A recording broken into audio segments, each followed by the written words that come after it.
हाय बच्चों, और नीट 2025 का एग्ज़ाम आप देने वाले हैं।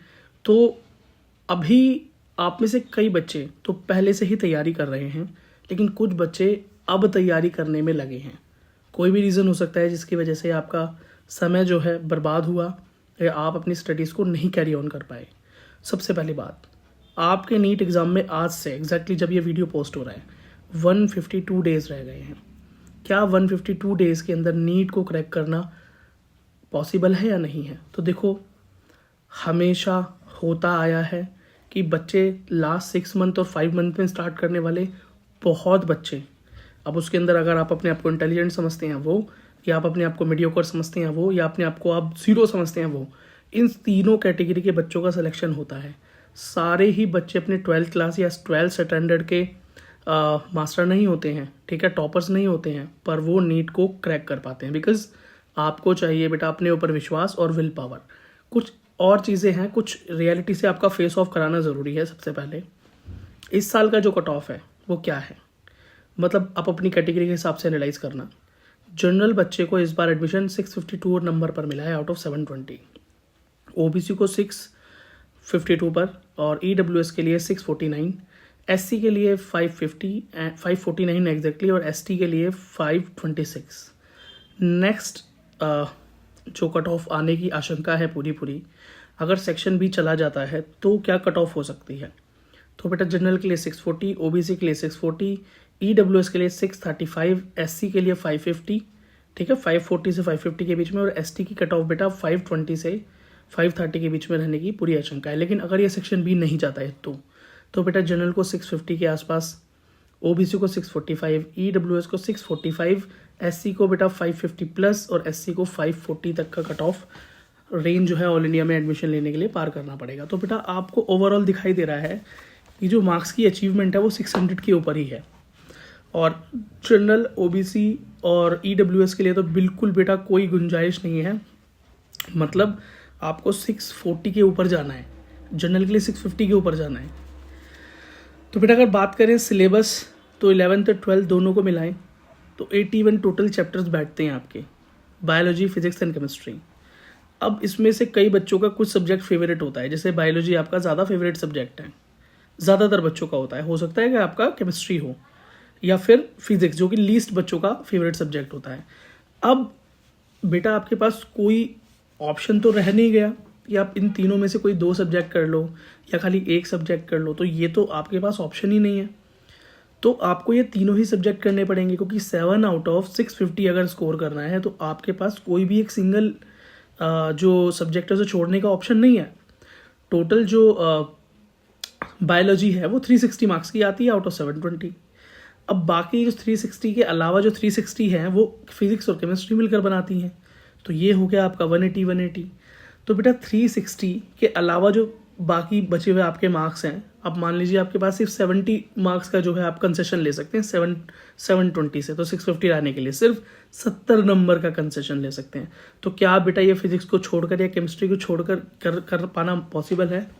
तो अगर बेटा ऐसा कोई प्लानिंग कर रहे हो जिसके अंदर आप फिजिक्स को कम टाइम देने वाले हो, केमिस्ट्री को कम टाइम देने वाले हो, और बायोलॉजी को ही अपना सारा टाइम डेडिकेट करोगे, और सिर्फ उस बायोलॉजी के ही क्या बोलूँगा बेटा यूफोरिया में रहोगे, उसी के आप सिर्फ बायोलॉजी करके ही अपने आप को सेटिस्फाई रखोगे और सोचोगे आपका नीट एग्जाम क्रैक हो जाएगा, या आप कोई 1 शॉट वीडियोस देखना शुरू कर दोगे बाद में नीट में फिजिक्स के लिए या केमिस्ट्री के लिए, और पूरा फोकस आप बायोलॉजी पे कर दोगे, तो आप क्रैक कर सकते हो। बेटा ये पॉसिबल नहीं है। उन बच्चों के लिए ही बेटा नीट को इन बचे हुए 152 डेज में या 5 मंथ्स की मैं बात करूँ में पास करने पाना पॉसिबल है, जो अपना सिलेबस फरवरी एंड तक ख़त्म कर पाएंगे। मतलब आज क्या है, आज आपका दिसंबर, ठीक है, फिर जनवरी, फरवरी, अगर आप 3 महीने के अंदर इन 81 चैप्टर्स को कंप्लीट कर सकते हैं, और उसके बाद मार्च और अप्रैल 2 महीने आप पूरी तरीके से रिवीजन को डेडिकेट करेंगे, फुल लेंथ जो टेस्ट होते हैं उनको, जो शॉर्ट टर्म टेस्ट होते हैं उनको, PYQs को, इन सब को ही डेडिकेट करना है तुम्हें। अगर आप ऐसा कर सकते हो तो बेटा आप बिल्कुल 100% पास कर सकते हो। पिछली बार बेटा लास्ट में स्टार्ट करने वाले, दिसंबर में स्टार्ट करने वाले बच्चों की कमी नहीं है हमारे इस SVP इंस्टीट्यूट पे भी। जिन्होंने दिसंबर और जनवरी में स्टार्ट किया है और आज वो मेडिकल कॉलेज में है।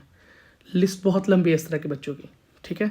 हमारे कमेंट सेक्शन में या हमारे लाइव सेशंस में जो बच्चे आते हैं जिनका सिलेक्शन हो चुका है, मोस्टली बच्चे वो वही हैं जिन्होंने दिसंबर और जनवरी से स्टार्ट किया था। ऐसा मैं क्यों बोल रहा हूँ? क्योंकि बेटा हमारा ये SVP इंस्टीट्यूट चैनल जो है ये शुरू ही हुआ था पिछली बार दिसंबर जनवरी के आसपास। तो फर्स्ट बार जब हम लाइव आना शुरू हुए थे तो उसी टाइम से जो बच्चे हमसे जुड़े वो वही थे, उनकी वही क्वेरी थी कि भैया अभी से स्टार्ट करें तो हो सकता है नहीं। अलग अलग कैटेगरी के बच्चे थे। आज उनमें से काफ़ी बच्चे फर्स्ट ईयर MBBS के स्टूडेंट हैं, ठीक है। रिगार्डलेस ऑफ देयर कैटेगरी, अलग अलग कैटेगरी के बच्चे हैं। तो आप भी उनमें से एक हैं। देखो बच्चों, मानो या ना मानो, आपकी जो सीट्स हैं, गवर्नमेंट सीट्स हैं हर कैटेगरी के अंदर, टोटल आप 60,000 सीट्स लेकर चलो, मोटा मोटा, कुछ कम कुछ ज़्यादा। तो उन 60,000 गवर्नमेंट सीट्स पर, प्राइवेट हैं इसको मिलाकर तो ज़्यादा हो जाती हैं, लेकिन आप गवर्नमेंट का ही एम कर रहे होगे। तो गवर्नमेंट सीट में जाने के लिए बेटा आप नहीं जाओगे तो कोई तो जाएगा ही। आप तैयारी नहीं कर रहे तो उसका मतलब तो ये नहीं कोई और तैयारी नहीं कर रहा। पिछली बार जो बच्चे 640 मार्क्स लाए थे, 650 मार्क्स लाए थे, उनका ऑल इंडिया में एडमिशन नहीं हुआ, लेकिन उन्हें इस बार एडमिशन नहीं मिलेगा ऐसा नहीं हो सकता। क्या वो 10 मार्क्स एक्स्ट्रा ला नहीं सकते? इस बार बिल्कुल ला सकते हैं। तो बेटा कंपटीशन आपके सामने टफ ज़रूर है, लेकिन याद रखना कंपटीशन आपका दूसरों से होता भी नहीं है। एग्जैक्टली आपका कंपटीशन सामने अपने क्वेश्चन पेपर से है। अगर बेटा आप 720 से 650 ले आओगे तो फिर बेटा 20 लाख बच्चे पेपर दें, 25 लाख बच्चे दें, फ़र्क नहीं पड़ेगा। आप मेरिट में ज़रूर होगे, आपको एक सीट ज़रूर मिल जाएगी, ठीक है। तो बेटा इक्वली आपको सारे सब्जेक्ट्स को ध्यान देना है। फरवरी एंड तक कोशिश करने की 3 महीने में आप अपने कोर्स को कंप्लीट करें।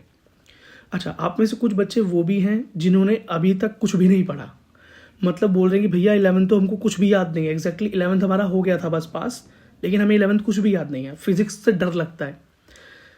बेटा बिल्कुल सिंपल ट्रैक बता रहा हूँ, ना तो इधर उधर कोई स्ट्रेटजी ढूंढो, ना इधर उधर कोई सिलेबस कंप्लीट करने का कोई ट्रिक ढूंढो, कुछ नहीं। सिंपल NCERT की बुक्स लो, न्यू सिलेबस, आपके वाला नहीं, न्यू सिलेबस वाली बुक्स लो, उन्हें खोलो, उन्हें पढ़ो। और रीड करने में अगर आपको टाइम लगता है तो बेटा यूट्यूब पर टीचर्स की कमी नहीं है जो NCERT लाइन बाय लाइन पढ़ाते हैं, जो NCERT का ही कंटेंट पढ़ाते हैं। NCERT पढ़ो, NCERT के सॉल्व एग्जाम्पल्स करो। अब मैं बायोलॉजी के लिए बोलूँ तो बेटा NCERT से बाहर कुछ नहीं आता, ये सच है और सच है। NCERT आपके लिए इनफ है कि आप 360 स्कोर कर सको आउट ऑफ 360। एक क्वेश्चन अगर कोई एक्सेप्शन बन जाए तो एक बन जाए बस, नहीं तो 360 तो होनी ही है। चलो अब 350 का एम कर लो। केमिस्ट्री में ज़्यादातर क्वेश्चंस, 98% क्वेश्चंस आपको NCERT से देखने को मिलते हैं, और यही फिजिक्स का केस भी है। फिजिक्स अगर आप कंपेयर करोगे एज कम्पेयर टू JEE या मतलब IIT एंड NITs के लिए, उसके कंपैरिजन में आपका जो फिजिक्स आता है वो बहुत बहुत आसान आता है, बहुत आसान। क्यों? क्योंकि 1 मिनट से भी कम टाइम है आपके पास एक फिजिक्स के क्वेश्चन को सॉल्व करने का, तो वो इसी तरीके से दिया जाता है कि आप 1 मिनट से पहले ही उसको अटेम्प्ट करें और ख़त्म कर दें।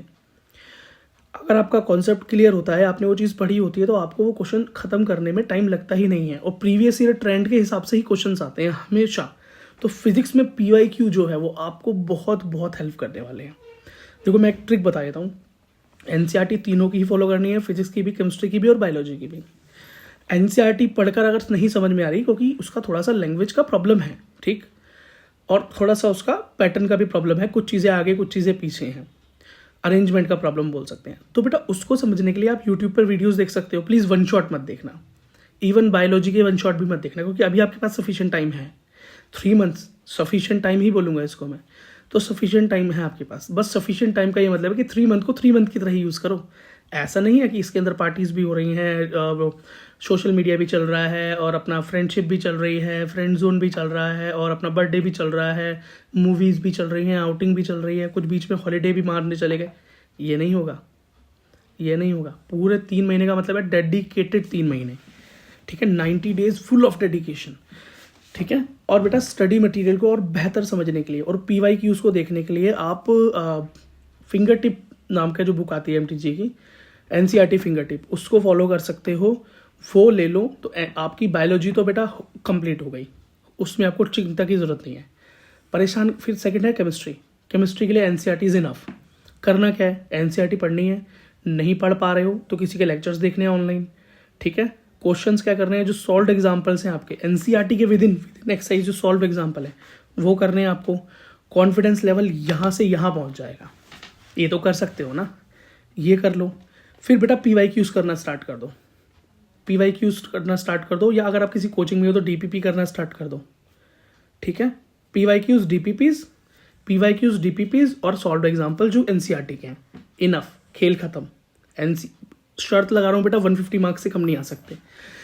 फिर फिजिक्स की बात करते हैं तो फिजिक्स में बच्चों को सबसे ज़्यादा प्रॉब्लम होती है। इवन NCERT का लैंग्वेज बहुत ज़्यादा मुश्किल लगता है, तो उसके लिए बेटा आप फिंगर टिप ले सकते हो, ठीक है। फिंगर टिप के अंदर NCERT लाइन बाय लाइन ही है, लेकिन उसका अरेंजमेंट थोड़ा बेहतर है, प्रिंटिंग थोड़ी और अच्छी है, थोड़ा और ज़्यादा अच्छे तरीके से उसका रिप्रेजेंटेशन है, पर है वही। तो आप वो ले लो, उसे पढ़ने की कोशिश करो, और वो ना समझ में आए, वैसे कुछ चीज़ें होगी जो नहीं समझ में आएंगी एग्जैक्टली, तो उसके लिए आपको यूट्यूब पर फ्री लेक्चर्स बहुत सारे टीचर्स हैं जिनके पढ़े हुए हैं, आप मेरे भी चेकआउट कर सकते हो, उन्हें देखो। और MTG के अंदर ही बेटा आपको PYQs भी मिल जाएंगे, सॉल्व एग्जाम्पल्स भी मिल जाएंगे NCERT के। अगर आप PYQs कर लेते हो और सॉल्व एग्जाम्पल्स कर लेते हो, अगर DPP कर रहे हो कहीं से ठीक नहीं कर रहे तो भी, अगर सिर्फ सॉल्व एग्जाम्पल्स कर लेते हो, PYQs कर लेते हो ढंग से, कोई मात नहीं दे सकता तुमको। फिजिक्स में तुम फेल नहीं हो सकते, क्योंकि इससे हार्ड फिजिक्स आता भी नहीं है। तीनों के साथ ये तो हो गया स्टडी का पैटर्न। रिवीजन बहुत ज़रूरी है। अगर आप रिवीजन को डेली नहीं लेके चलेंगे, डेली रिवीजन करनी है, डेली, कोई ऑप्शन नहीं है। ऐसा मत सोचना कि मैं 2 यूनिट कंप्लीट कर लूँगा तो दूंगा, फिर 3 यूनिट कर लूँगा किसी की तो दूंगा, नहीं। डेली 2 घंटे रिवीजन को डेडिकेट आपको करने ही करने हैं। कैसे भी अपना शेड्यूल बनाओ, 2 घंटे रिवीजन के होने चाहिए। कोई भी चीज़ रिवाइज करो, कोई भी तीनों में से जो सब्जेक्ट करना है करो, पर हर दिन डिफरेंट होना चाहिए। एक दिन बायोलॉजी रिवाइज किया, दूसरे दिन केमिस्ट्री, तीसरे दिन फिजिक्स करो, पर 2 घंटे डेली रिवीजन को देने ही देने। नहीं तो आप जो पढ़ते चले जाओगे वो भूलते चले जाओगे, क्योंकि बेटा बाद में रिवीजन करने के लिए आपके पास टाइम तो है नहीं, क्योंकि बाद में तो आपको रिवीजन के साथ साथ टेस्ट पे ज़्यादा फोकस करना है, बहुत ज़्यादा से ज़्यादा टेस्ट देने, ज़्यादा से ज़्यादा PYQs करने हैं 2 महीने में, तो कोर्स कंप्लीशन का तो होगा नहीं। और ऐसा होता है बेटा, जो कोई चीज़ हम एक बार पढ़ लेते हैं और दोबारा पढ़ने बैठते हैं कई दिनों बाद, हमें लगता है बिल्कुल फ्रेश पढ़ रहे हैं, तो ऐसा मत करना, ठीक है। याद रखना बेटा 50% जो सिलेक्शन का टोटल 100%, इसमें 50% स्टडी, 25% रिजर्वेशन का रिवीजन है, और टेस्ट 25%। तो ये टेस्ट भी आपको बेटा 3 महीने के बाद देते चले जाना है, और रिवीजन आपको डेली 2 घंटे करनी है, और स्टडी 50%। कैसे करनी है मैंने आपको बता दी, ठीक है। अगर किसी कोचिंग में हो तो बेटा फिर तो उनके अकॉर्डिंग चलो, कोई दिक्कत नहीं। अगर सेल्फ स्टडी कर रहे हो और अभी पहली बार शुरू करने की कोशिश कर रहे हो अभी से, तो ये आपके चक्कर है, ठीक है। हाई वेटेज चैप्टर कौन सा है, इंपॉर्टेंट चैप्टर कौन सा है, इन सब के चक्कर में मत पढ़ना। मैंने शुरुआत में आपको बता दिया, आपके पास गुंजाइश ही नहीं है कि आप कोई भी चैप्टर स्किप कर सको। हर चैप्टर से एक क्वेश्चन तो एटलीस्ट आता है। आप बेटा एक 4 नंबर का क्वेश्चन भी कहीं से स्किप नहीं कर सकते। तो हाई वेटेज चैप्टर कौन सा है, लो वेटेज चैप्टर कौन सा है, इन चक्करों में मत पढ़ना। नहीं तो बेटा अगले साल नीट के लिए तैयारी कर लेना, सच बता रहा हूँ बिल्कुल, ठीक है। स्टॉप वेस्टिंग योर टाइम, समय बर्बाद करना बिल्कुल बंद कर दो, प्लीज़, आई रिक्वेस्ट यू। अगर आप नहीं करोगे तो कोई और तो डॉक्टर बनने ही वाला है, तो आप ही क्यों नहीं अपनी सीट को एक्वायर कर लेते। किस बात का मौका है, किस बात का वेट कर रहे हो। सारी चीज़ें आपके सामने है, सारा स्टडी मटेरियल आपके सामने है, PYQs आपके सामने है, प्रीवियस क्वेश्चन आपके सामने है, सब कुछ तो आपके पास है। इतना सारा स्टडी मटेरियल ऑनलाइन आपके फ्री ऑफ कॉस्ट पड़ा हुआ है, सिर्फ आपको मेहनत करनी है, ठीक है। जो बच्चे डॉक्टर बनेंगे उनके कोई सीन तो है नहीं, स्पेशल ऊपर से तो उतरे नहीं, आपसे ज़्यादा मेहनत कर रहे हैं, सिर्फ ये डिफरेंस है। आपसे ज़्यादा डिसिप्लिन है और आपसे ज़्यादा मेहनत कर रहे हैं, इससे ज़्यादा उनके अंदर कोई डिफरेंस नहीं है। सिर्फ आपको अपने अंदर डिसिप्लिन पैदा करना है और मेहनत करनी है, बस। टाइम वेस्ट छोड़ते हुए इस पैटर्न को फॉलो करके बेटा कोई नहीं रोक सकता आपका नीट का सिलेक्शन। आई एम 100% श्योर कि आपको सिलेक्शन मिल ही जाएगा। और आप शायद मुझे बाद में जब आपका रिजल्ट आए तो आप बताओगे भैया कि मैंने ये वीडियो देखा था या मैं आपसे जुड़ा था और आपने बोला था कि हो जाएगा, और मेरा हो गया है। तो आप भी उसी लाइन में आना, और वीडियो को लाइक, चैनल को सब्सक्राइब, और कुछ कहना चाहते हो तो नीचे कमेंट सेक्शन खुला हुआ है। मिलता हूँ आपसे अगली वीडियो में। मेरा नाम है विक्की सिंह, आप देख रहे थे वीडियो SVP इंस्टीट्यूट पे। SVP इंस्टीट्यूट का सोशल मीडिया जो है, इंस्टाग्राम और टेलीग्राम और व्हाट्सएप, उसके लिंक इस वीडियो के डिस्क्रिप्शन में। मेरे अगर आप मुझसे पर्सनली जुड़ना चाहते हो, मेरी इंस्टा ID भी इस वीडियो के डिस्क्रिप्शन में है, जाओ और जुड़ जाओ, क्योंकि वहाँ पर मैं कुछ इंपॉर्टेंट अपडेट देता हूँ। कुछ आपसे मुझसे पर्सनल पूछना चाहते हो, कोई क्वेरी है तो आप वहाँ भी मुझसे पूछ सकते हो, ठीक है। धन्यवाद।